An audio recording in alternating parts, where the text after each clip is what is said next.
Assalamualaikum warahmatullahi wabarakatuh. Apa khabar murid-murid sekalian?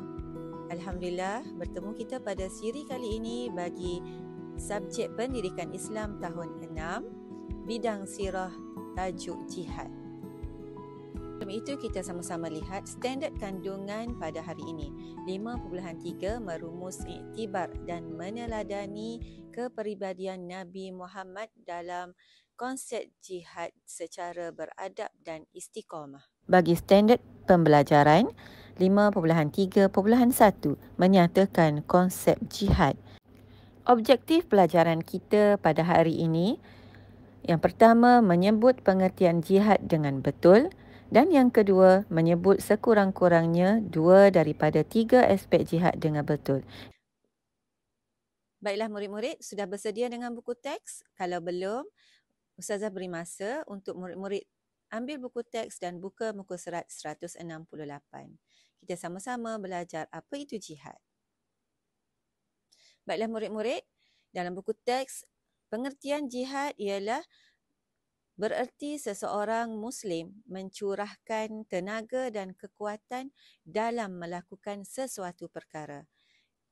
Murid-murid, jihad juga bermaksud membuang kejahatan dalam diri dengan menolak godaan syaitan. Jihad juga bermaksud menentang kemungkaran yang berlaku dalam masyarakat sekadar yang mampu. Baiklah murid-murid, cuba kita lihat dalil yang berkaitan dengan jihad. Qila ya Rasulullah ayyun nasi afdalu? Faqala Rasulullah mu'minun yujahidu fi sabilillah binafsihi wa malihi. Rawahul Bukhari. Okay, murid-murid boleh ikut Ustazah baca bersama-sama. Qila ya Rasulullah ayyun nasi afdalu? Faqala Rasulullah mu'minun yujahidu fi sabilillahi binafsihi wa malihi. Rawahul Bukhari. Apakah maksud hadis tersebut? Dikatakan, wahai Rasulullah sallallahu alaihi wasallam, siapakah manusia yang paling baik? Rasulullah sallallahu alaihi wasallam bersabda, mukmin yang berjihad pada jalan Allah dengan diri dan hartanya.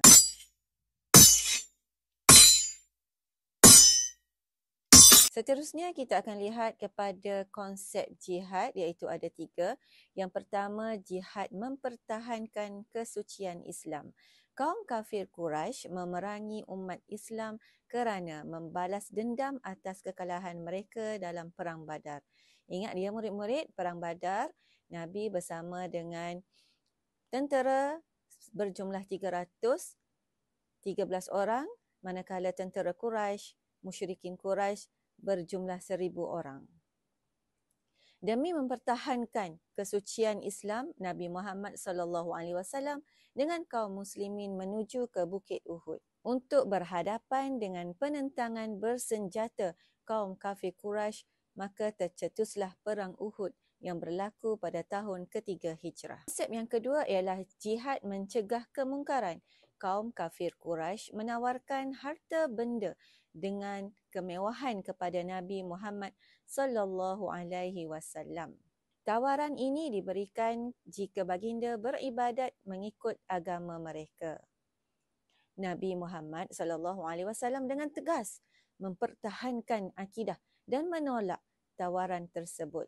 Kaum kafir Quraisy berputus asa untuk memujuk baginda sallallahu alaihi wasallam. Seterusnya, konsep jihad yang ketiga adalah jihad dalam melakukan kebaikan.